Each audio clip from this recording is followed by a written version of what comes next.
자, 오늘 하나님의 말씀 함께 보겠습니다. 오늘 하나님의 말씀 제가 넘겨야 되죠.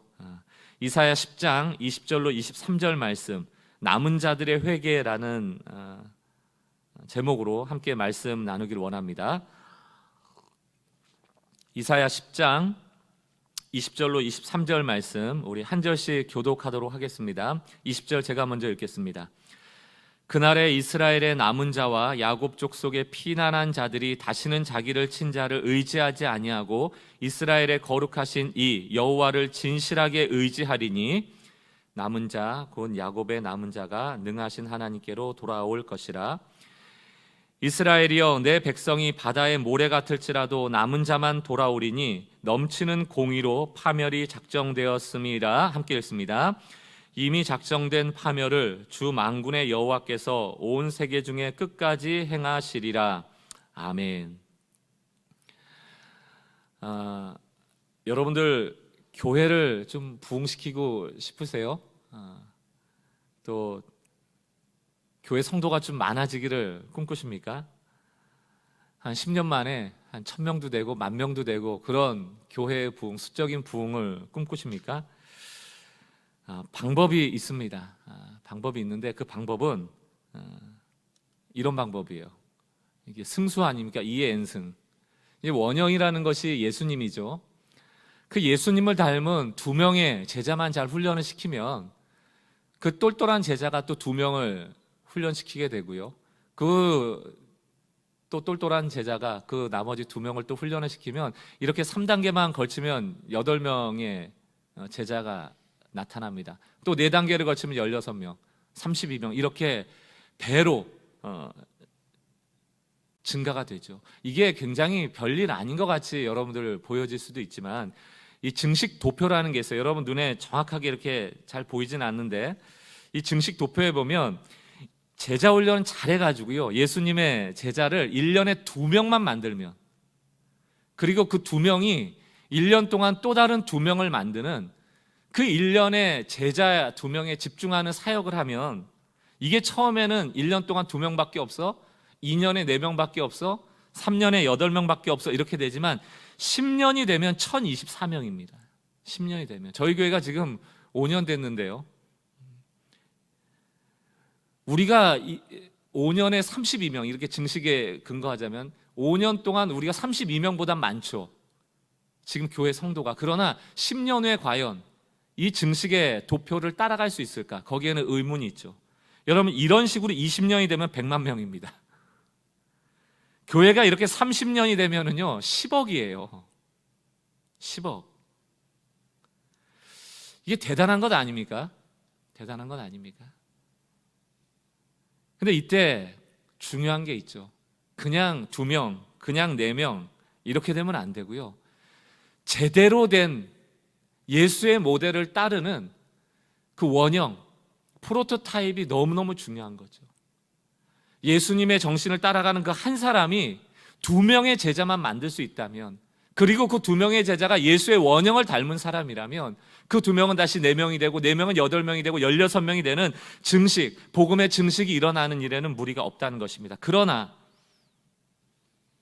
지금 우리의 문제는 무엇일까요? 수는 많아졌는지 몰라도 예수님과 같은 성도가 아니고 예수를 닮은 제자가 아니고 그냥 예수 비스크리한 유사교회, 유사성도, 유사복음, 유사 기독교가 난무하고 있는 것이 현대 기독교의 문제 아니겠습니까? 원형이 중요한데요. 여러분, 예수님의 사역의 핵심이 무엇이었을까요? 예수님의 사역의 핵심은 예수님이 처음에 공생애를 시작하면서 했던 그 메시지에 다 담겨 있습니다. 예수님이 산상수훈을 통하여서 유대인들에게 가르치기 원했던 것은 새로운 메시지가 아니고 원래부터 있었던 메시지였는데, 너희가 가짜로 둔갑시킨, 유사 종교로 둔갑시킨 그 내용들을 원래 하나님이 주셨던 의도대로 회복시키는 일이었죠. 그래서 예수님의 메시지는 이렇게 시작을 합니다. 너희가 이전에는 이렇게 들었을지 몰라도 나는 이제 너희에게 이렇게 말한다. 너희가 왜곡했던 그 하나님의 메시지를 내가 돌이켜주겠다라는 것이에요. 일례로 뭐가 있습니까? 너희가 예전에는 살인하지 말라라고 들었지만 나는 너희에게 말하노니 너희 형제에게 분노하고 욕하는 자, 너희 이웃을 해하는 자, 그것이 곧 살인한 자다라고 그 율법을 바꿔주시는 것이죠. 10계명은 1계명부터 10계명까지 동등한 가치를 가지고 있거든요. 몇 계명이 더 중요한 게 아니거든요. 1계명에서 하나님을 예배하겠다라고 했던 사람들이 6계명의 사람을 살인하는 일을 저지른다면 그 예배는 온전한 예배가 될 수 없는 것이에요. 오늘날 코로나 시대에서 왜 우리가 예배를 멈춰야 되는가에 대한 이유도 여기에 있습니다. 우리만 예배한다라고 해서 이웃에게 해를 끼친다면 1계명은 지킬 수 있지만 6계명을 어긴다면 그것은 온전한 예배가 될 수 없기 때문입니다. 예수님께서도 안식일을 위해서 사람이 존재하는 것이지, 사람을 위해서 안식일이 존재하는 것이지 안식일 때문에 사람이 존재하는 것이 아니다라는 것을 천명하시지 않았습니까? 또 돈을 많이 헌금하는 게 중요한 게 아니다. 한 과부의 2렙돈, 가치 없는 돈이 가장 귀한 돈이라고 말씀하지 않습니까? 종교인 바리새인의 기도보다는 저 죄인으로 여겨졌던 세리의 기도를 더 진정한 기도로 받으시지 않았습니까? 다 뭘 말하고 있어요, 예수님이? 진짜. 너가 드리는 헌금이 진짜냐? 너가 드리는 예배가 진짜냐? 내 헌신이 진짜냐? 내 기도가 진짜냐? 진짜를 찾고 계시는 거예요. 아니면 내 멋대로냐? 사도 바울 역시 유사 기독교에 대해서, 유사 복음에 대해서 늘 경고했죠. 그래서 사도 바울의 말씀 안에 보면 거짓 선지자, 거짓 교사, 다른 복음, 거짓 복음에 대한 경고가 많이 나옵니다. 거짓 복음이 뭐예요? 은혜를 거절하는 거예요. 내가 무언가 성취하고 내가 해낸 것에 근거하여 하나님으로부터 보상받고자 하는 종교화된 그런 복음을 거짓 복음이라고 말했고요. 또 예수님께서 이 땅에 오셔서 하신 복음은 하나님 나라 복음이거든요. 하나님 나라 복음, 하나님의 통치를 받는 복음임에도 불구하고 많은 사람들이 원했던 복음은 뭐예요? 이 땅에서 잘 먹고 잘 사는 복음이었다는 것이죠. 그것을 사도 바울은 경고한 것입니다. 우리는 지금 어떤가? 진짜 성도가 있는가? 진짜 복음을 믿고 있는가? 한국교회가 왜 지금 어려움을 겪고 있는가에 대한 해답을 찾자면 그것은 한국 기독교가 짝퉁이 되어버렸다, 이렇게 말해도 과언이 아닐 것입니다. 왜 한국교회에 지금 성도의 수가 줄고 있는가? 여러 가지 이유가 있죠. 그러나 그 핵심에는 예수의 원형을 따르는 진짜 제자들이 사라지기 때문 아니겠습니까? 한 사람의 온전한 성도, 예수를 따르고자 하는 그 제자가 감소하기 때문에 증식 모델이 파괴되어 버린 것이죠. 예수를 따르는 온전한 제자가 2명만 있어도, 그 2명이 온전히 재생산을 2명만 해내도 30명이면 10억이 되는 이 놀라운 증식의 법칙이 우리 가운데 사라져버린 것이에요. 제가 요즘 자주 쓰는 단어 중에 하나가 진짜. 가짜 말고 진짜. 왜? 진짜는 되기가 힘들고 가짜는 쉽거든요. 여러분, 나무도 진짜 나무는 기르기가 힘들어요. 조금만 물을 많이 줘도 썩어버리고 조금 물을 덜 주면 말라버리는 것이 진짜 나무 아닙니까? 그러나 가짜 나무 갖다 놓으면 365일 푸르러요. 기를 필요도 없어요. 마음 둘 필요도 없어요. 내버려 두면 됩니다. 그래서 우리는 가짜를 선호하죠. 그게 바로 이 시대입니다. 그럼 진짜 성도는 어떻게 분별할 수 있을까요? 진짜 성도가 추구하는 신앙은 뭘까요? 그거는 예수님이 무엇을 추구했는가를 따라가는 성도죠. 예수님이 뭘 추구했어요? 하나님 나라가 임했다, 회개하라, 그리고 하나님의 통치를 받으라. 그 핵심 아닙니까? 예수님이 처음에 오시자마자 했던 얘기가 하나님의 나라가 도래했다, 회개하고 그 하나님 나라의 통치를 받으라, 그 얘기 아니에요? 그리고 산상수훈을 풀어주시면서 진짜 메시지가 무엇인지에 대해서 해석해 주신 것 아닙니까? 우리 예배, 이것도 마찬가지죠. 하나님의 영의 통치를 따르라는 거예요. 성령은 진리의 영으로서 우리의 탐욕과 우리의 거짓을 물리치고 이 땅에서 잘 먹고 잘 사는 것을 목표로 삼아가지 않도록 우리가 하나님의 나라를 꿈꿀 수 있도록 우리를 인도하는 영 아닙니까? 그러나 사단은 끊임없이 가짜를 진짜처럼 둔갑시켜서 우리를 미혹합니다. 너희만 손해보고 살지 마. 거짓말 좀 하면 어때? 그러면서 탐욕스러운 삶이 괜찮은 삶이라고 우리를 유혹하죠.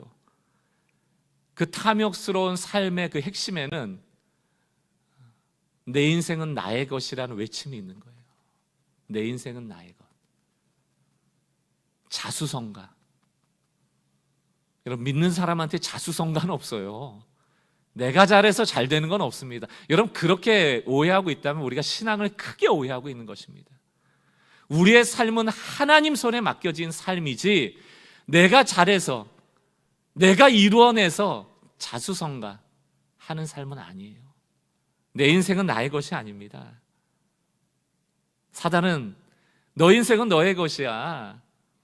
하나님 나라는 무슨 하나님 나라, 보이지도 않는데, 게다가 따져보면 하나님은 얼마나 인색하냐. 너가 원하는 거 주시대? 안 주시지. 너 이렇게 살 거야? 너가 원하는 거 손에 잡지 못하고 살 거야? 너가 노력해야지. 너가 한번 이뤄내 봐야지. 이게 자수성가 아니에요? 이 자수성가가 어디에 나옵니까? 창세기에 나오죠. 선악과. 하나님이 주신 에덴 동산인데 아담과 하와의 왕국으로 만들어 보겠다는 그 탐욕이 만든 대가가 너무나도 크지 않아요? 제가 요 근래 읽었던 책 중에 거짓복음이라는 책이 있습니다. 거짓복음이라는 책 안에 보니까 2018년 7월 뉴욕 데일리 뉴스에 카일리 제너라는 한 여자에 대한 글이 나왔어요. 이렇게 그 뉴스에 나왔다고 합니다. 19세 카일리 제너, 자산 900만 달러, 역사상 최연소 자수성가, 억만장자를 향해 가는 중. 그리고 맨 마지막에 질문에 당신은 무엇을 하고 있습니까? 이렇게 질문했다는 거예요. 이렇게 19세 여자 청소년이 지금 억만장자가 되어가는 이때 당신은 지금 뭐 하고 있습니까? 이렇게 질문했더라는 거예요. 여러분, 이 19세 카일리 제너가 도대체 뭘 했길래, 무엇을 했길래 이렇게 900만 달러라는 억만장자의 대열에 낄 수 있었을까요? 우리는 자수성가라는 말을 하면 적어도 열심히 성실히 자기의 삶을 살아내고 남에게 해끼치지 않고 도리어 남에게 유익이 되어지고 가치 있는 일들을 만들어내서 돈을 많이 번 사람, 성공한 사람들을 떠올리지 않습니까? 그럼 과연 이 카일리 제너가 그러한 삶을 살았던 사람일까? 제가 그 책을 계속 읽다 보니까 킴 카사디안이라는 여자가 또 나오더라고요. 킴 카사디안이라는 유명한 셀럽의 동생이 이 카일리 제너라고요. 이 킴 카사디안이 유명해진 거는 섹스 스캔들입니다. 섹스 스캔들로 유명해지고 그 유명세가 오히려 이 여자를 더 유명하게 만들어서 사업에 뛰어들었다는 거예요. 모델 사업도 하고 의류 브랜드 사업도 하고 향수 사업도 하고 이러면서 수많은 비즈니스를 통하여 돈을 벌었다는 거예요. 유명세가 오히려 이 여인을 유명하게 만들고 그 가정, 어찌 보면 그 5 자매가 있는데 모두가 더 유명해지고 돈을 많이 벌게 된 거예요. 요즘 뭐 넷플릭스 같은 데 봐도 카사디안 따라잡기 이런 영상이 있을 정도입니다. 얼마나 유명해졌습니까? 저는 그 제품이 얼마나 대단한 제품인지는 알지 못해요. 그러나 당신은 지금 무엇을 하고 있습니까? 라는 이 질문 앞에 지금 무슨 메시지를 전하고 있는 거예요? 당신도 섹스 스캔들이라도 내서 어떤 방식으로라든지 유명해져서 그 유명세를 타고 돈을 벌 수 있다는 거예요. 그런데 너 왜 아무것도 안 하고 있느냐? 뭐래도 하라는 그 메시지 아니겠습니까? 바보같이 정직하게 살지 말고 유명해질 수 있는 방법을 찾으라는 거예요. 요즘 유튜브 보면 다 유명해지려고 난리들 아닙니까? 이 책의 저자 제라드 윌슨은 이 내용의 마지막에 이렇게 결론을 내립니다. 이것이 바로 이 미국이라는 나라가 얼마나 영적으로 도덕적으로 고장났는지를 보여준다. 우리나라는 예외입니까? 인간이 타락했다라는 것은 내 인생은 나의 것, 나의 나라를 만들려는 그 미혹과 유혹 속에 살아간다라는 말과 똑같아요. 당신들 뭐해? 나처럼 수단과 방법 가리지 말고 성공할 때야 왜 멍청하게 지금 가만히 있어? 뭐 하고 있어? 라고 질문하는 것이죠. 오늘 우리가 계속 볼 하나님의 나라에 대한 주제도 마찬가지입니다. 이스라엘이라는 나라가 결국은 이방 나라를 부러워하면서 이방 나라를 보니까 왕이라는 보이는 그 존재가 있고 그 왕이 잘 치리하니까 강력한 군사력을 가지고 정치력을 가지니까 우리가 번영하고 부를 얻을 수 있는 것을 이렇게 보니까 너무 부러운 거예요. 그러면서 이미 보이지 않는 창조자 하나님이 왕으로 존재함에도 불구하고 그 이방의 왕을 요구하게 되는 것이죠. 그러나 그 결과는 어떻습니까? 실패해요. 자수성가하라는 노력은 하나님이 결코 허용하지 않으시죠. 왕의 나라를 만들려는, 그리고 그 왕의 나라에서 혜택을 받으려는 그 이스라엘을 내버려 두지 않으시는 것이죠. 이런 글을 본 적이 있습니다. 이게 참 섬찟한 말이에요. 지옥은 자수성가한 사람들로 가득할 것이다. 우리가 해야 할 일은 분명하다. 자기를 부인하고 자기 십자가를 지고 그리스도를 따라야 한다. 여러분, 여기서 자수성가하신 분들 혹시 들으시면서 기분 나빠하실지도 모르겠어요. 나 열심히 해서 내가 땀 흘려서 돈 번 건데. 맞습니다. 그러나 그 이면에 하나님이 보이지 않는 손으로 우리에게 은혜 주시지 않았더라면, 그것이 불가능했습니다라는 고백이 없다면 여러분들의 신앙은 매우 위험한 신앙이 될 거예요. 이 자수성가라는 말에 여러분들이 상처를 입는다면 여러분의 신앙을 돌아보셔야 될 겁니다. 하나님의 손이 없이 어떻게 우리가 성공한 인생을 살아갈 수 있습니까? 우리의 삶은 스스로 세울 수 있는 삶이 아니라는 것이죠. 마찬가지예요. 이스라엘의 역사를 다시 한번 돌아가서 봤을 때 이 성경, 특별히 구약의 이스라엘의 역사의 내용을 한마디로 얘기하면 하나님을 다시금 왕으로 삼으라는 메시지예요. 하나님을 왕좌로 다시금 모셔드리라는 메시지입니다. 그 이야기들을 열왕기 상하를 통하여, 역대기 상하를 통하여 말씀하고 있는 것이죠. 제가 구약의 메시지를 한마디로 좀 정리를 해봤어요. 이겁니다.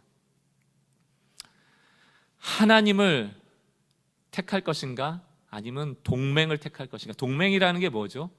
힘 있는 사람, 돈 있는 사람, 영향력 있는 사람, 그런 사람들과 연을 맺어서 나도 영향력 있는 사람, 유명한 사람, 권력 있는 사람, 돈 많은 사람, 성공한 사람이 되려는 그런 탐욕을 심은 단어예요. 동맹.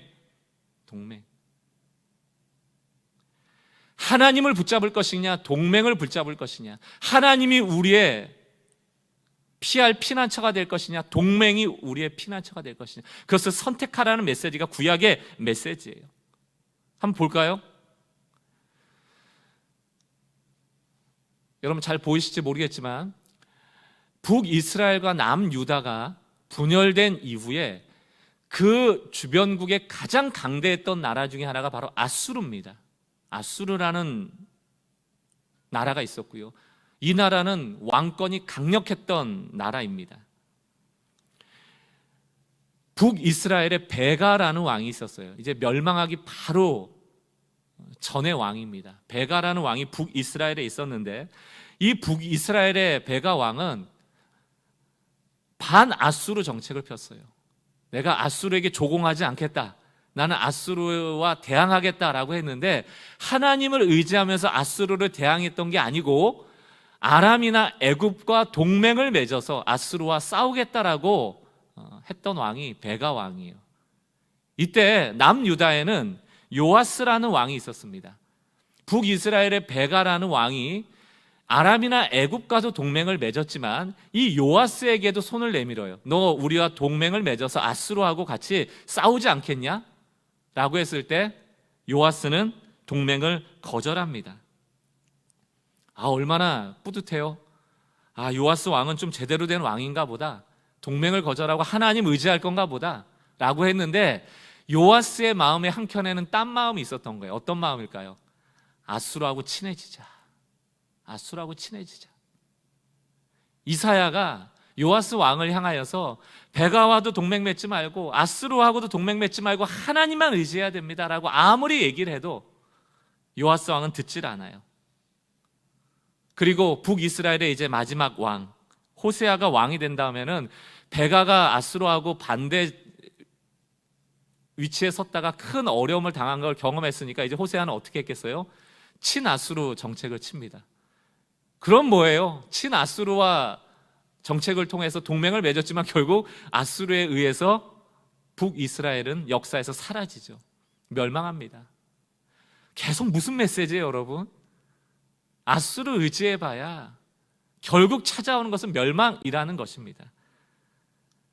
남유다에 여러분 잘 아시는 히스기야가 드디어 왕이 됐어요. 여러분 잘 아시죠? 히스기야는 영적인 갱신을 꿈꿨습니다. 개혁했던 왕이에요. 당연히 반아수르 정책을 폈겠죠. 그러나 이 히스기야도 결국은 애굽과 동맹을 맺음으로 아수르와 대항하려는 전략을 폈다는 거예요. 여러분 이 그림 한 장에서 여러분 뭘 알 수가 있어요? 이때 활동했던 아모스 선지자, 호세아 선지자, 이사야 선지자, 요나 선지자 계속 외쳤던 건 뭡니까? 하나님 의지해라. 동맹 의지하지 말고 하나님 의지해라. 그러나 이스라엘은 끝까지 자기 나라를 만들려는 탐욕을 버리지 못하고 동맹을 택했던 것입니다. 이사야 31장 3절 말씀, 여러분 이게 오늘 중요한 말씀이에요. 애굽은 사람이요 신이 아니며 그들의 말들은 육체요 영이 아니라 여호와께서 그의 손을 펴시면 돕는 자도 넘어지며 도움을 받는 자도 엎드려져서 다 함께 멸망하리라. 다시 한번 볼게요. 애굽은 사람이요 신이 아니며 그들의 말들은 육체요 영이 아니라 여호와께서 그의 손을 펴시면 돕는 자도 넘어지며 도움을 받는 자도 엎드려져서 다 함께 멸망하리라.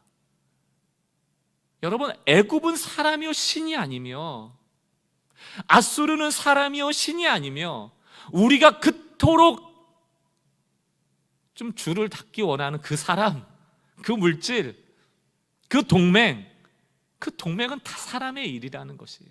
신이 아니다. 그러므로 그 동맹은 결국 너를 망하게 할 것이고 그 사람도 망할 것이다. 오직 하나님만 신뢰하라는 메시지를 품고 있는 것 아닙니까? 여러분 오늘 이 설교 말씀을 듣고 애굽은 사람이요, 이 애굽에다가 여러분들이 신뢰하는 그 신뢰를 넣으세요. 뭘 그토록 신뢰하고 있습니까? 만약에 교회가, 이 교회 건물이 수적인 부흥이 우리의 탐욕이라면, 그것이 우상이라면 여기에 넣어야 될 단어예요. 교회라는 게, 모임이라는 게 사람들의 모임만 되면, 거기에 하나님의 통치가 없다면 그거는 아무 쓸모없는 모임 아닙니까? 멸망의 자리로 가는 것 아닙니까? 결국 북이스라엘은 어떻게 됩니까? 열왕기하 17장 7절 8절에 요약이 되어 있어요. 그 멸망이, 이 일은, 북이스라엘의 멸망은 이스라엘 자손이 자기를 애굽 땅에서 인도하여 내사 애굽의 왕 바로의 손에서 벗어나게 하신 그 하나님 여호와께 죄를 범하였고, 어떤 죄입니까? 동맹의 죄, 사람 의지한 죄, 자기 나라를 만들려는 죄. 또 다른 신을 경외하며, 8절, 여호와께서 이스라엘 자손 앞에 쫓아내신 이방 사람의 규례와 이스라엘 여러 왕이 세운 율례를 행하게 하였습니다. 여러 왕이 세운 율례, 자기 나라를 만들었다는 거예요. 자기 나라의 규칙을 만들었다는 거예요. 왕을 따르는 규칙을 만들었다는 거예요. 그것 때문에 멸망했다는 것입니다. 남유다의 상황은 어떨까요? 히스기야가 아무리 종교를 개혁한다 할지라도 그 히스기야 때조차도 이사야가 무엇을 선언하고 있어요? 이사야 1장 11절로 13절까지 여호와께서 말씀하실 때, 너희의 무수한 재물이 내게 무엇이 유익하뇨? 나는 기뻐하지 아니하겠다. 너희의 수송아지나 어린 양이나 순 염소의 피, 너희 제단에 뿌리는 피 안 받겠다는 거예요. 안 받겠다는 겁니다. 그렇게 애굽과 아수르와 동맹을 맺으면서 이제 와서 하나님을 예배하려고 하느냐? 나 안 받겠다는 거예요. 나는 기뻐하지 않겠다는 겁니다. 12절, 너희는 내 앞에 보이러 오나니 내 마당만 밟을 뿐이다. 여러분 우리에게도 얼마나 이럴 때가 많아요. 교회만 오는 거예요. 하나님을 믿는 것이 아니고, 내가 유명한 교회에 속했다는 데 자부심을 가질지는 몰라도 하나님의 백성이라는 자부심은 없는 것, 그것을 하나님은 관통하여 보는 것입니다. 마당만 밟으러 올 뿐이다. 13절, 헛된 재물 다시는 가져오지 말라. 월삭과 안식일과 대회로 모이는 것도 그러하니 성회와 아울러 악을 행하는 것을 내가 견디지 못하겠노라. 코로나 시대에 딱 맞는 말 아닙니까? 안식일, 예배, 대회 모이지 말라잖아요. 악을 행하면서 무슨 예배냐? 이게 히스기야 때의 이야기란 말이에요. 동맹을 맺으면서 하나님도 붙잡는 것, 이것을 하나님은 싫어하시는 것이죠. 그러나 사랑하는 성도 여러분, 북이스라엘이 패망하고 남유다가 심판 가운데 놓여 있을 때, 그렇다면 결국 이스라엘의 이 패망과 이 실패가 하나님의 실패인가? 그렇지는 않다. 이것이 우리에게 소망이죠. 하나님은 항상 이스라엘을 심판하시지만 그건 역시 하나님의 나라를 세워가는 과정일 뿐이에요. 하나님은 여전히 일하고 계시며, 하나님은 이스라엘 다시금 회복하심을 통하여서 하나님의 나라를 꿈꾸고 계시다는 것입니다. 그래서 이사야의 중요한 주제가 바로 남은 자예요. 남은 자, 렘넌트. 하나님은 남은 자를 세워놓으신다. 그것이 우리의 소망이죠. 모두를 진멸하지 않고 남은 자를 세워놓으시는 것입니다. 오늘 우리가 읽었던 본문 말씀 이사야 10장 20절 21절, 그날에 이스라엘의 남은 자와 야곱 족속의 피난한 자들이 다시는 자기를 친 자를 의지하지 아니하고, 하나님의 꿈이 이거예요. 동맹 맺지 마라. 하나님만 의지해라. 이스라엘의 거룩하신 이 여호와를 진실하게 의지하리니 21절, 남은 자 곧 야곱의 남은 자가 능하신 하나님께로 돌아올 것이라. 사랑하는 성도 여러분, 제가 맨 앞에서 증식도표를 보여드렸죠. 남은 자는 소수처럼 보일지 몰라요. 남은 자는 연약한 자처럼 보일지 모릅니다. 그러나 하나님은 다수에게 역사하시는 하나님이 아닙니다. 진짜에게 역사하시는 하나님이시지.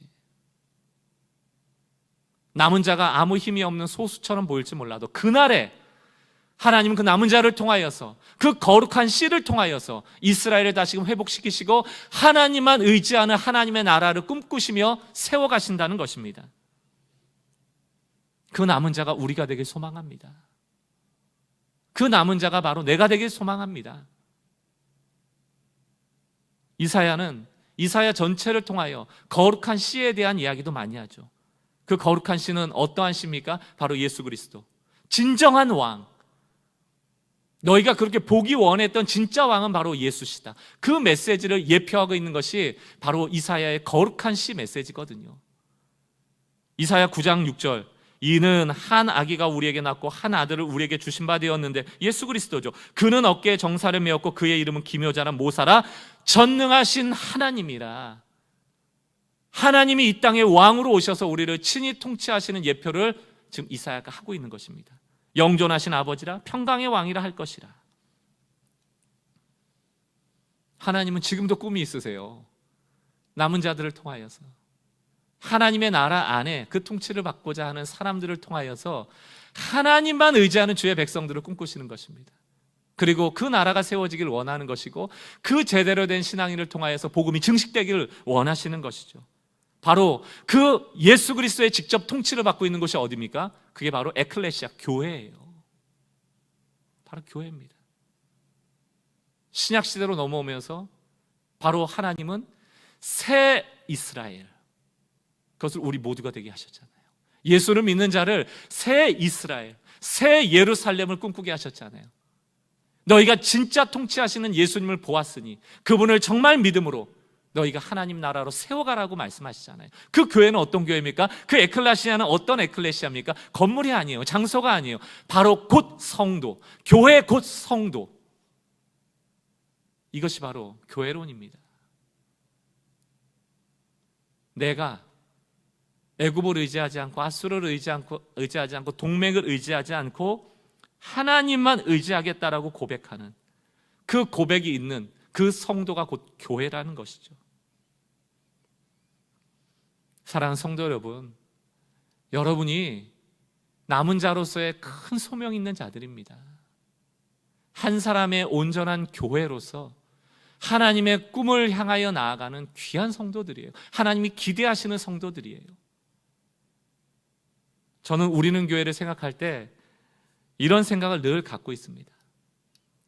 우리가 하는 프로그램이든 어떤 예배든 모임이든 훈련이든 복음이 전해지는 일만 하자.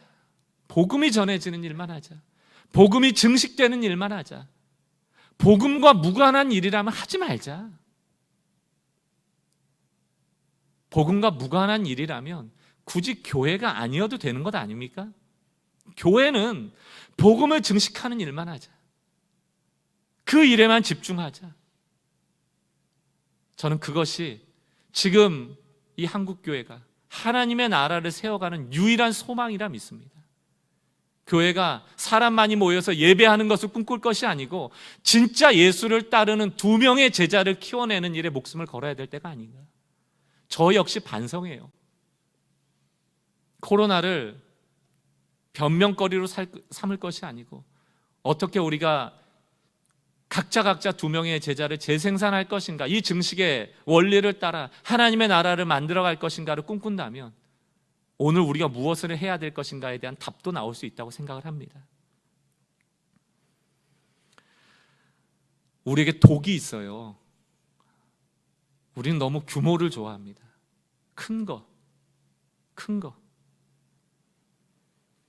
저도 이렇게 목회자들이나 성도님들하고 대화하다 보면 늘 대형교회에 대해서 너그러워요. 저는 대형교회에 대해서 이렇게 중립적입니다. 저 역시. 그러나 너그러울 필요는 없다. 잘못된 것은 잘못되고 잘하는 것은 잘한다 얘기를 해야 되는데 좀 한국교회는 대형교회다 하면 교회가 큰 데는 하나님의 역사가 있을 거야라는 그냥 무조건적인 믿음이 좀 있는 것 같아요. 그렇지는 않아요. 이 이야기는 대형교회를 비판하고자 하는 얘기가 아니고 이런 말 있잖아요. 대형교회는 대형교회로서 역할이 있고 작은 교회는 작은 교회로서 역할이 있다. 저는 그 말에는 동의하지 않습니다. 큰 교회가 되면 돈도 많아지니까 구제도 하고 복지도 하고 그러니까 큰 교회들의 역할이 있다. 교회는 구제하는 것이 아니에요. 교회는 복지하는 것이 아닙니다. 교회는 복음 전하는 곳이에요. 10,000명이 있어도 50,000명이 있어도 그것에 예수의 제자가 없고 그것에 증식하는 일이 없다면 그 교회는 죽은 교회죠. 돈은 많을지 몰라도 복음은 없을 수 있다는 겁니다. 규모는 클지 몰라도 사람은 많을지 몰라도 그럴듯해 보일지 몰라도 이런 코로나와 같은 팬데믹이 오면 스스로 신앙을 유지할 수 없는 그런 비참한 성도들이라 일 수 있다는 것입니다. 그 신앙을 대형교회가 지켜주는 게 아니에요. 성경은 늘 적은 무리, 소수에 관심이 있습니다. 그걸 늘 기억하셔야 돼요. 왜 남은 자를 통하여 역사하시는가? 여러분 그런 궁금함이 들지 않습니까? 차라리 이스라엘에 강력한 왕권을 줘서 막 아수르도 이기고 애굽도 이기고 다 이겨버리면 되잖아요. 다 승리해버리면 되잖아요. 모든 나라를 다 압제하면 되잖아요. 그런 압제할 만한 강력한 힘을 하나님이 있으시잖아요. 그런데 왜 그렇게 이스라엘을 향하여 일하지 않으시는가? 하나님의 관심사가 그게 아니라는 얘기입니다. 하나님의 관심사는 우리의 내면의 변화에 있는 거예요. 내면의 변화. 히스기야가 아무리 개혁을 일으키면 뭐합니까? 내면의 변화가 일어나지 않는 거예요. 동맹 맺으려는 마음, 두려운 마음. 하나님은 그 지점에서 우리를 바꾸기를 원하시는 것이거든요. 제독군 교회들, 유명한 교회, 유명한 목사, 그것을 위하여서 킴 카사디안과 같이 유명해지기 위해서는 무슨 방법과 수단이라도 나는 사용할 거야 라고 하는 교회들이 많지 않습니까? 돈을 내서라도 유명한 프로그램에 출연해서 자기의 이름을 많이 알리려고 하는 목사들이 있다는 소식을 들어요. 너무너무 한심하죠. 킴 카사디안과 뭐가 다릅니까? 우리의 모습은 아니에요. 사랑하는 성도 여러분, 실천사항 하나 드릴게요. 유명한 교회 되려고 몸부림치지 마세요. 유명한 목사 만들려고 몸부림치지도 마시고요. 여러분들이 혹시 믿지 않는 사람들을 만났을 때 우리 교회 유명한 교회인데 우리 교회 가보자, 우리 목사님 유명한 목사님들 우리 목사님 이야기 한번 듣자, 이런 얘기부터 좀 없애세요. 예수를 전하세요. 예수님이 무슨 말을 하는지 전하세요. 여러분에게 그 예수의 이야기가 좋았다면, 그 좋은 것을 경험했다면 그 경험한 얘기를 전하세요. 그것이 하나님 나라를 만들어가는 것입니다. 유명한 교회 유명한 목사님 얘기하지 말고 진짜 유명한 예수를 말하라고요. 그분을 유명하게 만들라고요. 그것이 교회고 그것이 하나님의 나라를 함께 꿈꾸는 성도의 삶인 것입니다. 누가복음 12장 32절 말씀. 적은 무리여 무서워 말라. 너희 아버지께서 그 나라를 너희에게 주시기를 기뻐하시니라. 적은 무리여 무서워 말라. 저는 이 메시지가 오늘 이 팬데믹 시대, 그리고 한국교회가 기울어가는 난파선이 되는 이 시대 가운데 남은 자들을 향하여 진짜로 살아가기 원하는 성도들의 마음을 위로하는 메시지라고 봅니다. 큰 교회 부러워할 것도 없고 유명한 교회 부러워할 거 없습니다. 우리한테는 유명한 예수님이 계시는데, 우리에게는 전능한 아버지가 되시는 그 하나님이 계시는데 우리가 왜 엉뚱한 거 자랑하고 있냐고요. 우리가 왜 엉뚱한 것에 목말라 있냐고. 여러분이 누가복음 12장 32절에 앞에 배경이 뭔지 아세요? 사람들이 너무 두려워하니까, 외적으로 갖추지 못한 것 때문에 너무 힘들어하니까 예수님이 산상수훈을 말하고 있는 것 아닙니까? 적은 무리여 무서워하지 마라. 하나님의 나라가 너희와 함께하고 있다라고 하면서 그 앞에 배경이 무엇입니까? 제자들에게 이르되 내가 너희에게 말하노니 무엇을 먹을까 무엇을 마실까 무엇을 입을까 염려하지 마라 라고 하면서 24절 까마귀를 생각하라. 심지도 아니하고 거두지도 아니하며 골방도 없고 창고도 없으되 하나님이 기르시나니. 이게 카리스마예요. 하나님의 영이, 하나님의 나라가 너희에게 임하였나니 너희는 새보다 얼마나 더 귀하냐. 사랑하는 성도 여러분, 여러분이 까마귀보다 귀하지 않습니까? 까마귀를 통치하시는 그 하나님의 통치가 우리 가운데 있지 않습니까? 그것을 믿으라는 거예요.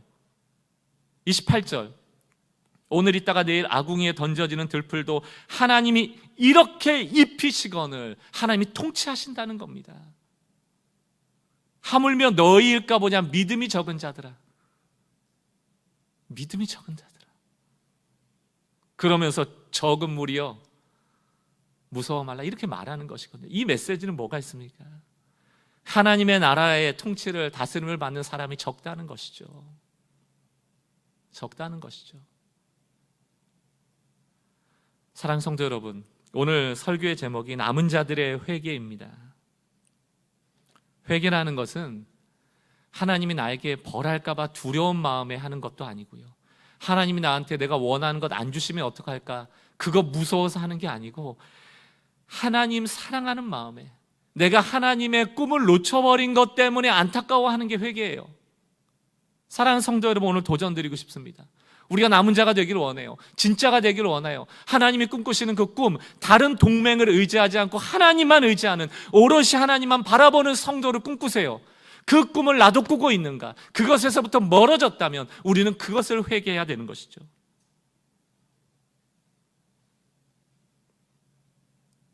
여러분의 꿈은 뭐예요? 도대체 신앙생활을 하면서 우리가 꿈꾸고 있는 그 꿈은 무엇입니까? 혹시 킴 카사디안과 같은 꿈 아닙니까? 혹시 좀 유명한 교회 다니시는 분들, 혹시 동네 작은 교회들 보면서 너희 교회는 뭐하냐? 이런 질문하고 있지 않아요? 너희도 유명해지려면 이런 것 좀 해. 이런 프로그램 좀 갖다 해. 이런 사람 좀 갖다 강사로 써. 돈 좀 내고 저런 프로그램 가서 목사님 설교도 좀 해.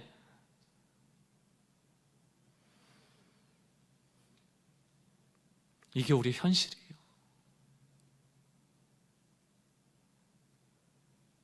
요즘 학생들의 꿈이 유튜버가 되는 것이라 합니다. 저는 이것을 꼭 부정적으로 보지는 않아요. 여러 가지 직업군들이 있고 자기 스스로가 브랜드화 되는 것에 대해서는 저는 긍정적으로 봅니다.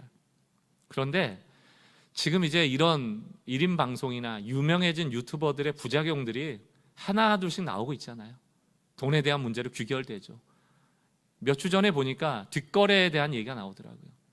자기가 유튜버가 유명해지니까 본인이 쓰고 좋았던 것들을 은연중에 간접적으로 드러내는 것이야 가능하죠. 본인이 좋았던 것, 본인이 가치 있게 여기는 것을 공개적으로 얘기하는 것은 뭐가 문제가 되겠습니까? 그러나 본인이 써보지도 않고 본인이 알지도 못하는데 단지 기업들과 계약을 맺어서 간접 광고를 해주는 역할을 했다. 이것은 문제가 된다라고 기사가 나왔죠.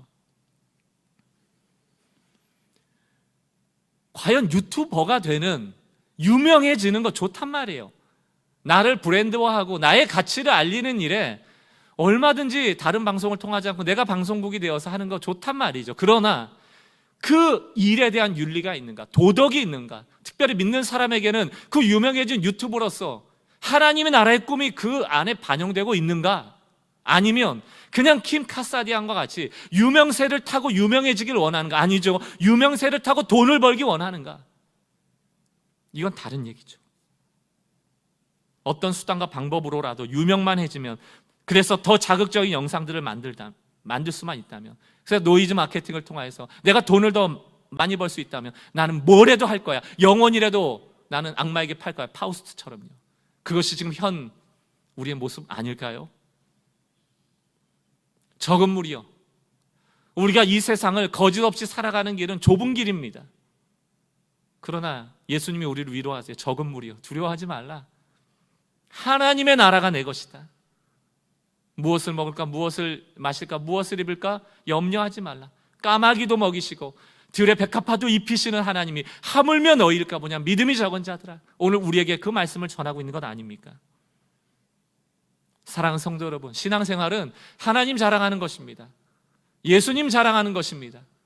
그것에서 떠나는 일은 우리가 자제하고 절제할 필요가 있어요. 우리가 그것에서 떠나서 신앙생활을 하고 있다면 우리가 그 부분을 회개해야 될 줄로 믿습니다. 두 가지 메시지예요. 남은 자가 되십시오. 적은 무리에 서는 것을 두려워하지 마십시오. 그리고 두 번째는 하나님의 꿈을 잃어버린 것에 대해서 회개하십시오. 이 남은 자의 회개를 통하여서 하나님은 주님 오실 그날까지 하나님의 꿈을 포기하지 않고 그 소수를 통하여서 복음의 증식의 원리를 따라 하나님의 나라를 확장하실 것입니다. 우리는 교회 성도가 그 일에 아름답게 쓰여지는 성도들 되시기를 주의 이름으로 축원합니다. 한번 이렇게 따라했으면 좋겠는데, 여러분 한번 손을 이렇게 들어보세요. 간단합니다. 진짜가 되자. 진짜가 되자.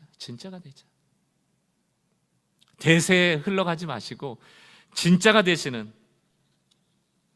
그래서 하나님이 나를 돌보시고 입히시고 먹이신다라는 간증을 통하여 복음의 증식을 일으키는 그러한 하나님의 백성, 하나님 자녀 되시기를 주의 이름으로 축원합니다. 아멘. 우리 이 마음을 가지고 주 선한 능력으로 안으시네라는 찬양할 텐데요, 저는 이 선한 능력이라는 것이 성령의 능력처럼 들려집니다. 카리스마, 하나님의 영에 지배받고 살아가는 인생. 애굽은 신이 아닙니다. 아수르도 신이 아닙니다. 국가도 신이 아니에요. 대통령도 신이 아닙니다. 교회도 신은 아니고요, 목사도 신은 아닙니다. 오직 하나님만이 신이시고 그 하나님의 나라에서 하나님의 영으로 통치받는 백성, 그 백성만이 행복한 삶을 누릴 수 있다고 믿습니다. 이 믿음의 고백이 이 찬양 가운데 여러분의 고백 되시기를 바랍니다. 주 선한 능력으로 나를 안으십니다. 주 선한 능력으로 안으시네. 그 크신 팔로 날 붙드시네. 절망 속에도 흔들리지 않고 사랑하는 주 얼굴 우리 처음부터 다시 한번 주 선한 능력으로 안으시네. 그 크신 팔로 날 붙드시네. 절망 속에도 흔들리지 않고 아멘. 사랑하는 주 얼굴 구하리. 선한 능력으로 일어서리. 선한 능력으로 일어서리. 주만 의지하리. 믿음으로 우리 고대한에 주 오실 그날 영광의 새날을 맞이 아멘. 이전에 괴로운 날 애워싸고 이전에 괴로운 날 애워싸고 고난의 길을 걷는다 해도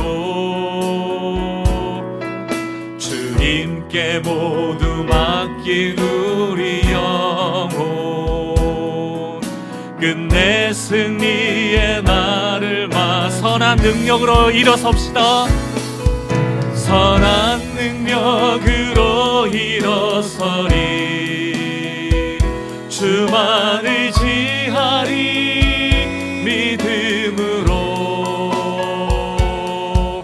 우리 고대하네 주 오실 그날 영광의 새날을 맞이하리 주님이 마신 고난의 쓴 잔을 주님이 마신 고난의 쓴 잔 우리도 감사하며 받으리. 아멘. 주님의 남은 고난 채워가며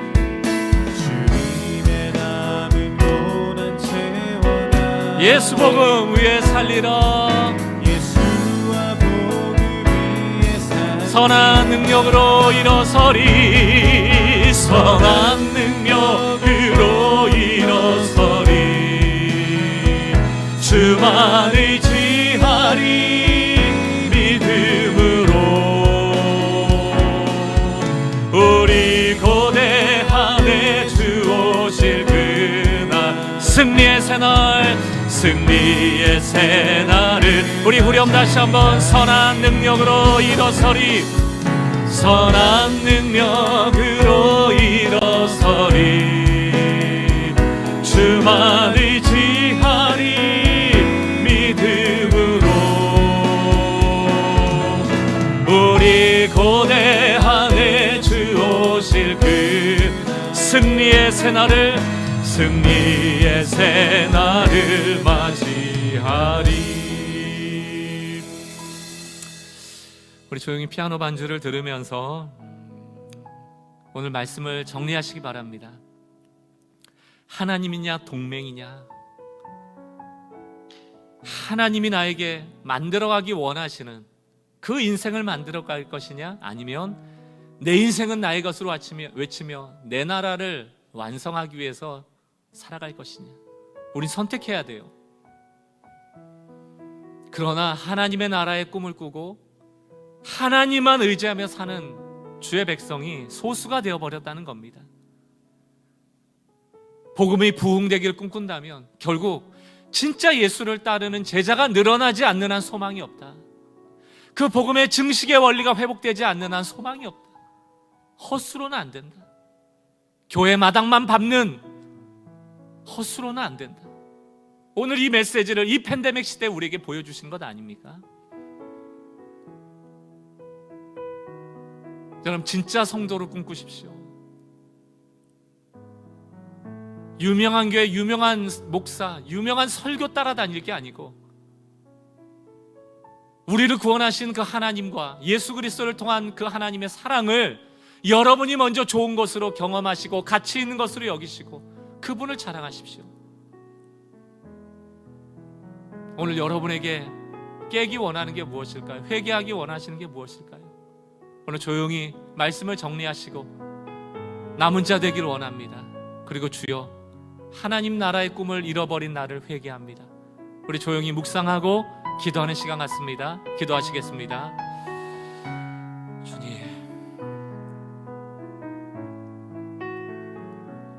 오늘도 주님의 귀한 역사를 일으켜 주시옵소서.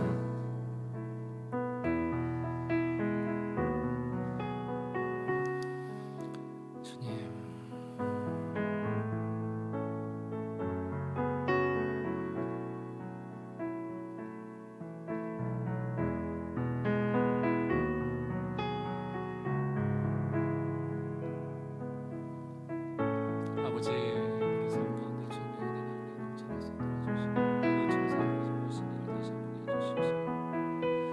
애굽은 신이 아니고 사람이다. 주여,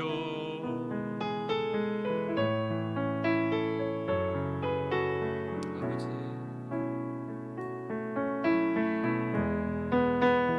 우리가 주인 삼고 살아가는 것이 무엇입니까? 내가 주인 삼은 모든 것을 내려놓고 오직 하나님만 우리의 주인 삼고 살아가게 하여 주옵소서. 아버지 은혜 주십시오. 은혜 주십시오.